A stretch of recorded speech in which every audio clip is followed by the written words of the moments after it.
Welcome to RGTV. My name is Franklin Katunda. We're here in Biso Production Studio for Think About It.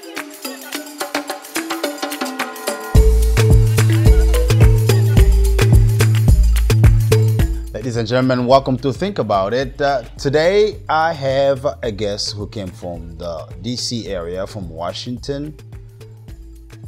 He is a man of education, so we will talk about the great stuff that is happening actually in the Washington area. He is born in Kinshasa, moved to Atlanta, Georgia at the age of 12.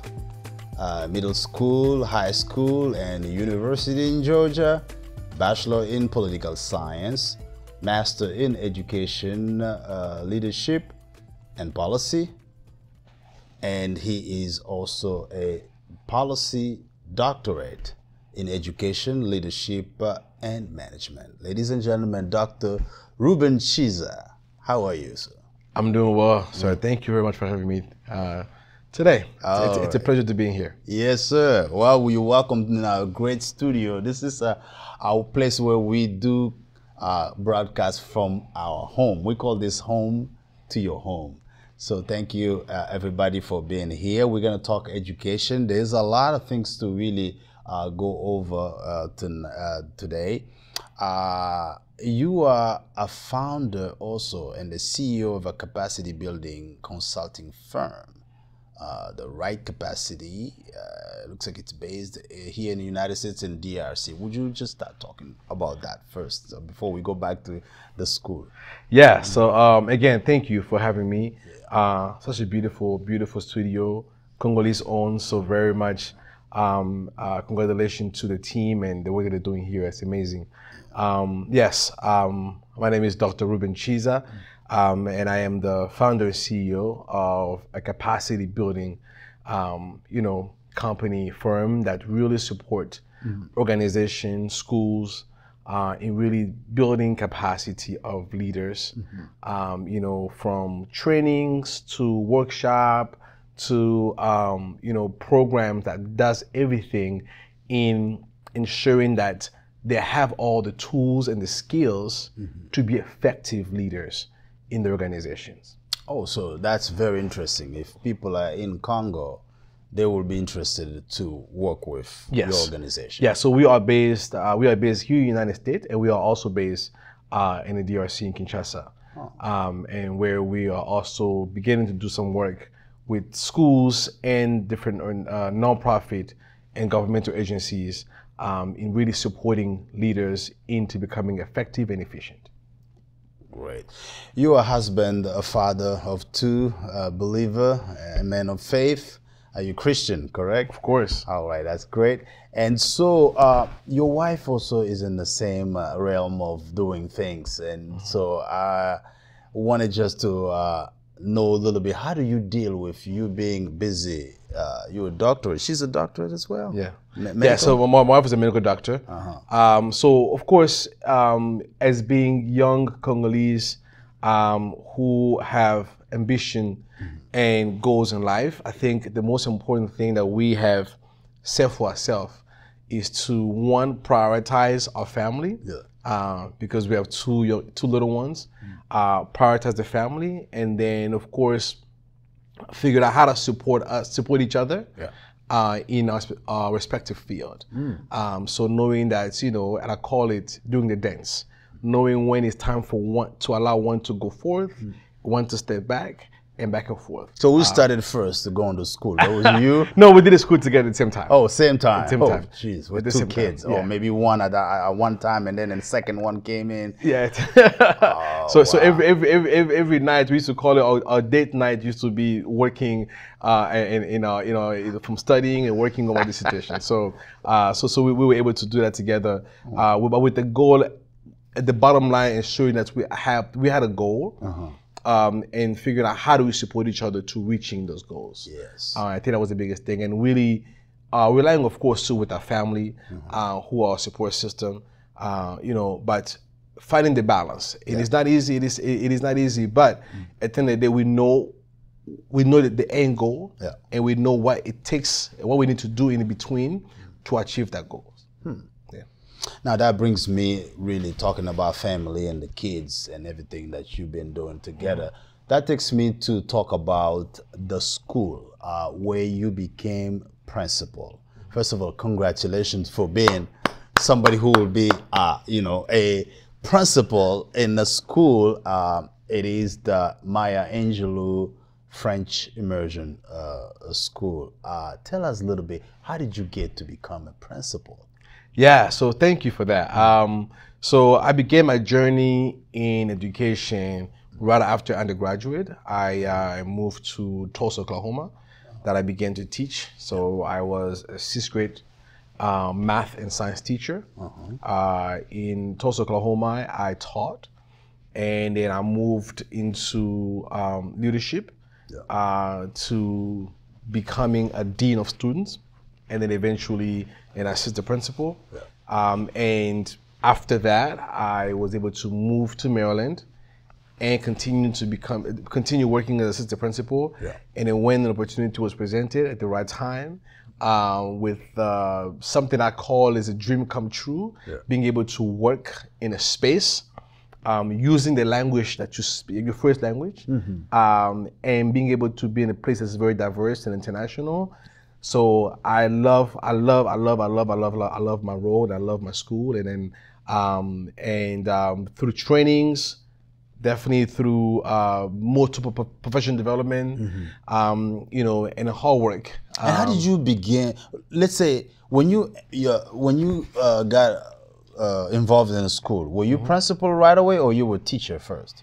So I began with teaching. Oh, teaching. I began with teaching back in 2012. So I began with teaching. Okay. So through all of that, you know, from there, I was able to go through my master's in education leadership, and I think that's when I began the process of becoming a dean of students. A dean of students. And then an assistant principal. And then from there, of course, there are also tests. There are different certification tests that you also must take to ensure that you have all the credential to be a school principal. In addition to the different trainings and conferences that you must attend, just to kind of equip yourself and build your skills along the way. But knowing things, because I know you know about the other schools as well and some of the principals out there. How many of principals that you know that are about your age or coming out of your background, like Congo, things like that? I think I've met so far at least 3. Okay. 3 other school leaders that are of the same background of Congolese. One who actually is a superintendent at a school district in North Carolina. So not too many. Not too many. But as far as the age, it's I do believe that there are things that when you are ready and when you are preparing yourself, and when I do believe it's also a calling. I believe serving students, serving in a school setting, it is beyond just working as a school leader. For me, it is also a calling. And from did you serve in a Sunday school or something like that? I did. And this began way when I was young. Okay. I always gather kids around and I'm teaching them and talking to them and so forth. So it began very young. But as far as the being fortunate enough in a young age to get this position, you know, one I would say it's hard work. I was being prepared. I was ensuring that I was learning, and I knew that I was getting into these roles younger, and leading people that are sometimes twice my age, and understanding, you know, how do I present myself? So I approach it from a place of respect and humility. So I respect the time and the space that you have, but I have something also in me that I can influence.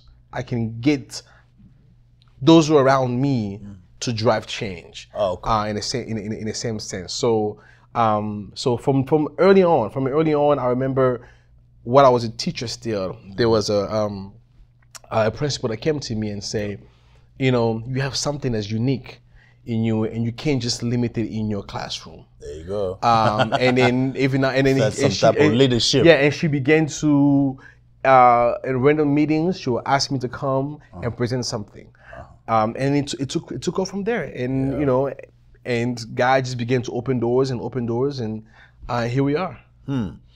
Interesting. Now, the school itself, Maya Angelou Immersion School, is it a elementary, middle school? Can you tell our audience a little bit about the school? Yeah, so I have the privilege, the almost privileged and blessed to lead, and I call it lead and serve. Yes. Lead and serve a K-8, so kindergarten to 8th grade. 8th grade. It's a French immersion. So French immersion, it's a public school district, a public school that students are coming from different backgrounds. About 10% coming from homes that actually speak French. Okay. So 10% francophones. And then Francophone. what about the other ones? The other ones are African American, Hispanic, white, that are from here. Parents don't have nothing from an English-speaking household. Absolutely. Wow. And staff members, it's very diverse. Yeah. So I have staff from different francophone countries in Africa, from France, from IT, from Canada, you know, and it's a very, very diverse community. Yeah. We are an international baccalaureate school, international baccalaureate, and then we call it IB. IB is something that started way back for, you know, for diplomat students. Oh. Because they were trying to find something that was kind of that was standard across the board. Yeah, that's right. So whenever they travel, they can have something standard. Their kids, you know. Yeah. In So settings. that's how we use that approach for IB to really push our students to think conceptually, to think of learning as education as a whole, as everything is connected. Like what I'm doing here in Maryland is connected to someone who's doing work, who's learning in India, right? So like that's is all about. I was with the niece in Canada a few weeks back. Yeah. She also attends an IB school. We were able to have a conversation using the same term when she's learning over there in Canada with the Canada school system, but because that school also approaches the learning through the IB framework, we're able to have a similar conversation. So what it is some of those diplomats, like in Washington, DC area, they know that it's an IB school. Yes. So they will come in knowing that, okay, if my kid is here because I'm stationed in the United States, tomorrow I'm going to be in Canada, I will just transfer to the same type of school and make sure that they keep the pace. Yes. Now, speaking of these kids who are from a English household and they get up there and then they start learning French, what is the benefit for them to learn French? Yeah, so the benefit of them, you know, to learn a different language. Different language. Just period. One, I think they're exposed to the culture, right? We are living, I think, bilingual education. Yeah. When you look at research, bilingual education is the future, right? If you look at even right now, I wonder how many Americans know that. United States is one of the countries that does not prioritize bilingual education, right? Yeah. If you travel right now to Europe, you don't have to speak French, you don't have to speak Italian, you don't have to speak Spanish, because a lot of those places there are translation. Students are learning English from early on in India, in China, right? So those who are here in America, when I say bilingual education is the future, is that learning a different language, students are exposed to it. They're learning a different culture. They are being exposed to international and being international mindedness, right? Knowing that I'm not just focused on limited with what's here, but there's something else out there. What's happening in Belgium, in Canada, and in France. Yeah. And then the second benefit of being bilingual, it's also about what happens to your brain, especially at the early age. Right? At the early age, a student or a kid can pick up so much, and and there is a part of the brain that gets unlocked. Yes. That allow them to challenge themselves pick because up of those a different language. Yes. The application of two languages, it seems, and even the translation in your brain. Yeah, absolutely. And the benefit of it in the long term, it has research shows there is academic benefits. You know, students that tend to be bilingual, tend to be in bilingual schools, immersion schools, tend to outperform other students in a traditional setting. So that there is that sort of that cultural awareness benefit, and there's also that academic benefit that comes with it being in a bilingual education setting. So some of the numbers here talk about 79% of fourth graders pass the DEL exam, and you know they do their proficiency in reading and listening and speaking very well. They're writing in both French and English.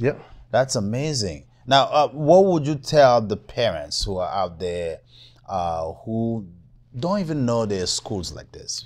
Just generally speaking, there's a lot of Americans who do not know there are some French immersion schools. So it's not as popular as it should be. Right? French immersion, Spanish immersion, it's not as popular as it should be. If in your district or in your state you have schools like this, I will really recommend you take advantage of them.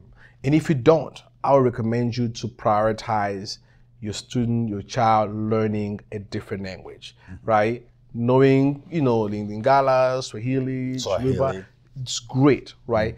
But also, how do we add a language that's also going to support them and help them, you know, in life, in the future, right? You know, it's not just about, oh yeah, you're learning a different language just so you can get a better job. Yes, it's a fact. Right, it can be a factor, excuse me, right? But you're learning a different language to tap into that genius part of you, or tapping into the different side of your brain that can help you challenging yourself as a student. So I would tell parents, when you're doing research, if you have schools like that in your area, take advantage of them, enroll your child in them. If you don't, prioritize some type of second language learning at the school, like ensure that the child is also learning it, right? Because sometimes what we do, you know, hey, because my child already know French, it's easy, let me just take the course in high school, I can get the good grades. Why not challenge yourself to learn Italian? Why not challenge yourself to learn Spanish, right? Because you're just adding something else. If you already know the French, the Lingala, most likely for you to learn a different language, a third or fourth language, will be like easier. It'll be easier. Ladies and gentlemen, we're here in the studio. I have a guest. Like I said, you know, he's coming from Washington, D.C., the capital of the Federation of the Republic of the United States. Welcome once again. We wanted also to talk to this Francophone audience. We have a lot of people from different countries who are following us. We want to also broadcast in French, so I'm going to switch a little bit in French so you can understand what we're talking about. There's a lot of parents out there. We want you to make sure that you take care of your kids, get them to know the language that we were born speaking when we were little. D'ailleurs, parlons de ça. Votre papa qui nous a quittés il n'y a pas longtemps, j'ai toujours eu du respect pour ton père, même si je ne l'avais pas beaucoup connu. Vous savez pourquoi? Le nombre d'enfants qu'il a mis au monde, qui sont tous intelligents et qui sont allés à l'école et ils ont bien fait, ils ont terminé leurs études. En tout cas, coup de chapeau, beaucoup d'honneur à votre papa pour avoir fait ce travail. Et merci maman, que j'aime beaucoup, que j'avais rencontré à ton mariage. Merci beaucoup. La fois passée. Quel est le conseil que tu peux donner aux parents francophones? Aux parents francophones, tout d'abord, bien sûr que quand nous sommes ici au pays, aux États-Unis, parfois on a un peu des complexes, on est un peu stressé à cause de la langue, tout d'abord. Mais moi, ce que je conseille aux parents francophones, d'essayer de faire de mieux, d'être impliqués dans les études des élèves. Très important. Très important. Pour l'avenir des enfants. Pour l'avenir des enfants, très important. Même si la langue peut être un peu un blocage, mais vraiment je conseillerais très important ces derniers jours, il y a beaucoup d'opportunités dans les écoles. Il y a de services pour aider à faire de translation. Il y a tout ça. Il y a beaucoup de ressources. Ouais. Je sais aussi que parfois, quand on vient dans ces pays, on a besoin de travailler, on a besoin de faire ça, et ce n'est pas mal. Mais vraiment, moi, c'est que je conseillerais aux parents, parce que c'est que nous, on voit aussi, on observe que parfois, le parent qui vient, le parent francophone, le parent africain, surtout francophone, ne sont pas tellement impliqués dans l'éducation des enfants. Ce qui est vraiment regrettable, parce que les enfants doivent... Donc, ils sachent l'importance de ça. Ils parlent de ça. Ils parlent avec les enfants à la maison que tu dois prendre l'éducation au sérieux. C'est bien. Mais ce que je demanderai, je le conseillerais de faire une autre étape, d'aller aux écoles, demander comment est-ce que je peux faire ça. N'attendez pas seulement que ton enfant te dise que non, maman, papa, ça c'est bien. Non. Pars à l'école, demande, est-ce que je peux voir quelqu'un pour me parler en français? Si le français c'est difficile. Impliquez-vous, essayez un peu de comprendre comment est-ce qu'on fait ça, comment est-ce qu'on fait ces procès ici. Ou participer à l'éducation de l'enfant. Parce que nous, à nos niveaux aussi, en tant que directeur, en tant qu'enseignant, quand on voit ce niveau d'implication, ça encourage aussi. Et tu vois, les gens sont humains, ça encourage, et puis ça donne aussi à le prof de voir que les parents sont là, et parce que... On doit mieux faire. On doit mieux faire. Voilà. Parce que à ce pays-ci, les parents, les élèves, ce sont le customer, ce sont nos clients. Voilà les clients. Et on doit faire mieux pour eux aussi. Voilà. Mais si tu n'es pas là pour, pour parler ou bien advocate pour soi-même... Voilà. S'impliquer. J'allais alors demander, dans la région de Washington, Virginie et Maryland, parce que la plupart nous suivent sur notre chaîne ici, s'ils veulent contacter Maya Angelou Immersion School, qu'est-ce qu'ils vont faire? Où est votre adresse? Yes, l'adresse sera à www.pgcps.org. Et vous pouvez juste mettre sur Google Maya Angelou French Immersion, ça va sortir. Et puis vous pouvez venir à l'école visiter.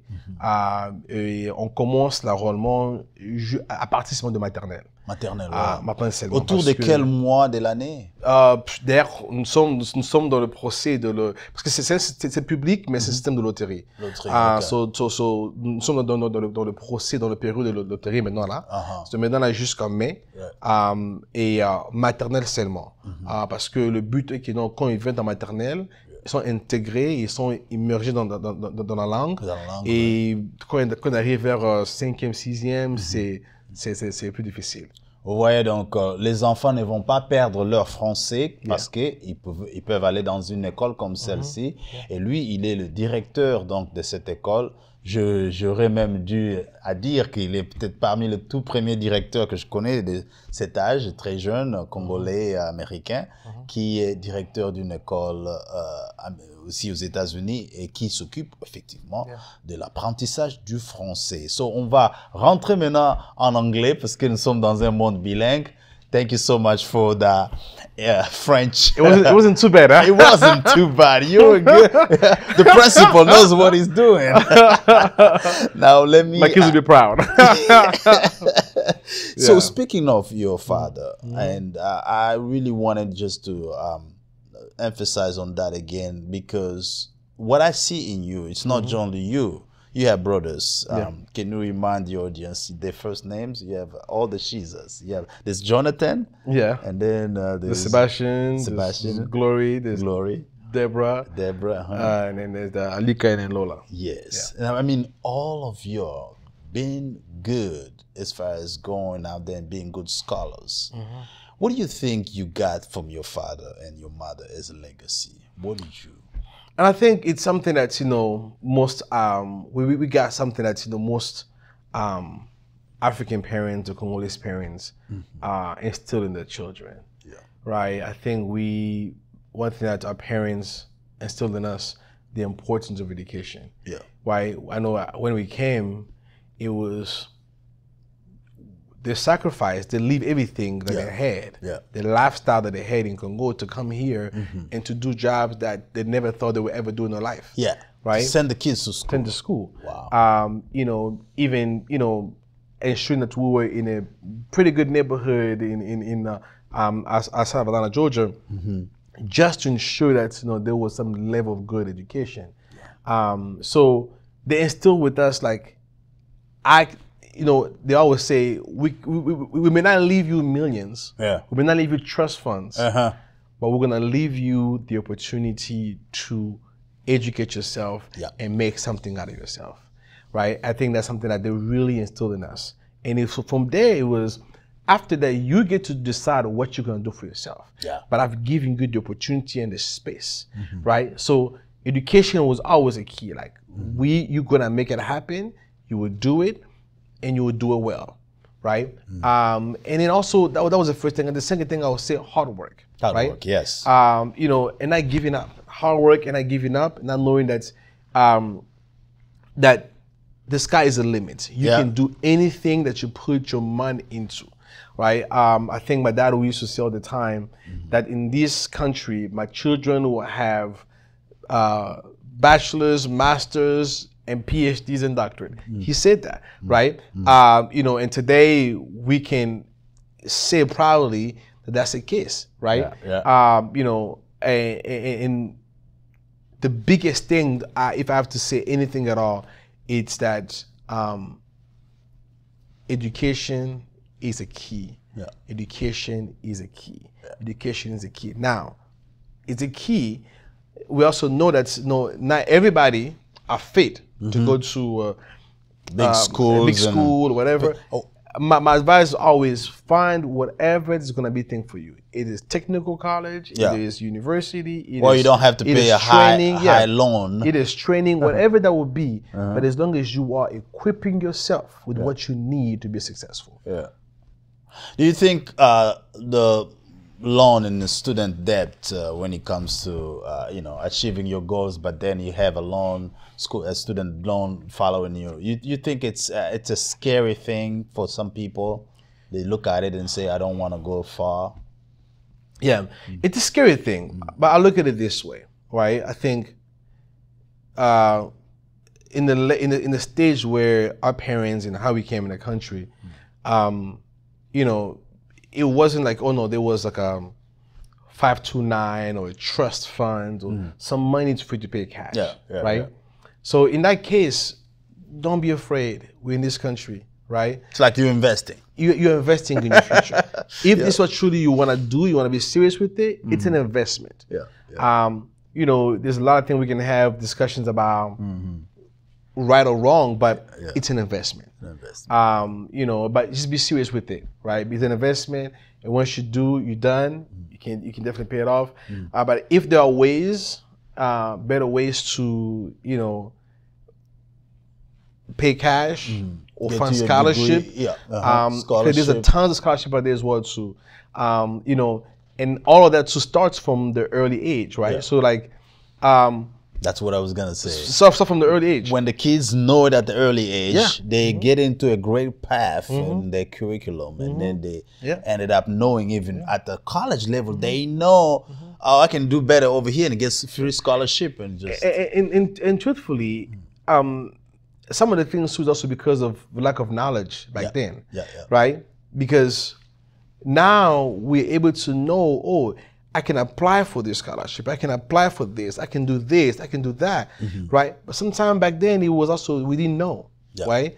But there are opportunities out there, and that's why I am encouraging churches, Congolese community, you know, if you would like for us to come to talk to the church member, talk to the community, and just to give some workshop about different strategy, how to apply for scholarship, how to apply for FAFSA, how do you look into your child, how do you support your child who may have special needs, right? Those are the things that, as the year is going, I do feel that as God has blessed us in this space, it is my duty as a fellow Congolese to help out and really be able to share the news. So those who are following me, we'll probably have my information posted here.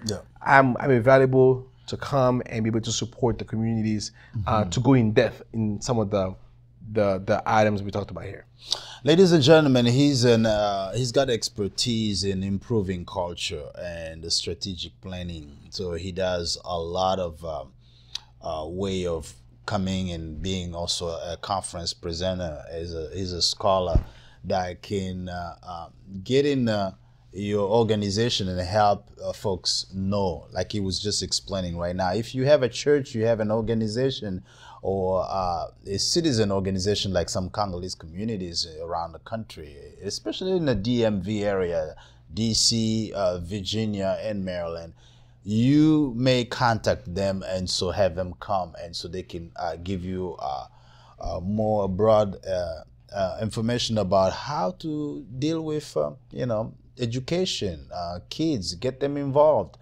Because I believe the kids are the future. If we have education, Nelson Mandela used to say education is the key. Is the key. Yeah, that's it. So if we do that, I think we'll be proud of what not only we got as a legacy from our parents, but also proud of what we are leaving. Yeah, to our kids. And I think, as we say, the kids are our future, and for us. For our kids who are in the United States, Congolese, Francophone, from whatever African countries, for us to begin to change how we are viewed, how people look at us in this country, we have to also begin to take education extremely seriously. Oh, okay. We have to, so that our children, our brothers and sisters are getting to those top universities, are getting to those top programs. Yes. Right? So that they can see, if we look at the lists, we say, oh, there's a Congolese there as well. Right? I think we are known for a lot of other things, and nothing's wrong with that. That's part of who we are. Yeah. But my passion is to really see the Congolese community also being known for having scholars, and they are there. There are some college professors. They are there, but we can see more. We can see more. Yeah, there is a possibility. And less possibilities. Yeah, and then hard to also go back and take those things and take it back, to take those expertise back home in supporting our country. But it is the time is now. Young people now these days are exposed to so much technology and so much knowledge. The time is now. It's time for our community to really rise up and do what we need to do to elevate the standard of prioritizing education for our children. Yes, thank you so much. Do you think you can maybe dream about having a school in Kinshasa that will be bilingual or something like that? Private or something? By God's grace. Oh, by God's grace. By God's grace. And are you having any plan of going to any country, outside of the United States, with the new company that you have where you're a CEO? Yeah, by God's grace, is to not just be limited to United States and Congo, is to to also do some work outside of other African countries and even European countries. So as opportunity comes up, as God lead us to do this work, as long as it's aligned to the mission and the vision that we're doing, we'll make it happen. Yeah, because Maya Angelou is one of the, I think it's one of the rare schools in Washington D.C. that does French immersion. Ladies and gentlemen, we at the conclusion of this episode of Think About It, I'm very, very thrilled that we had this conversation. My guest is coming from the DC area, Dr. Ruben Chiza. We've known each other for quite a while, and I was also one of the massive ceremonies for his wedding. Yeah. That's years ago. How many years now? 6 years ago. 6 years ago. This and Sunday, so we are happy to have you in the studio today. I know you're going to come back. Anytime you have anything to share with us, please come back. Our doors are open here in Dallas, Texas. For those of you who are watching us, you don't forget to like us. We are on YouTube, on all the social media, including IG and Facebook. Subscribe to our channel on YouTube and continue to share our videos with friends and families so we can broaden our audience. Thank you so much for watching us. It was a pleasure, sir, to have you in our studio. Thank you. Say hello to Madame and to the kids. Thank you very much for having me. You're welcome. You're welcome. Thank you. All right, so folks, we'll see you next time. Good night.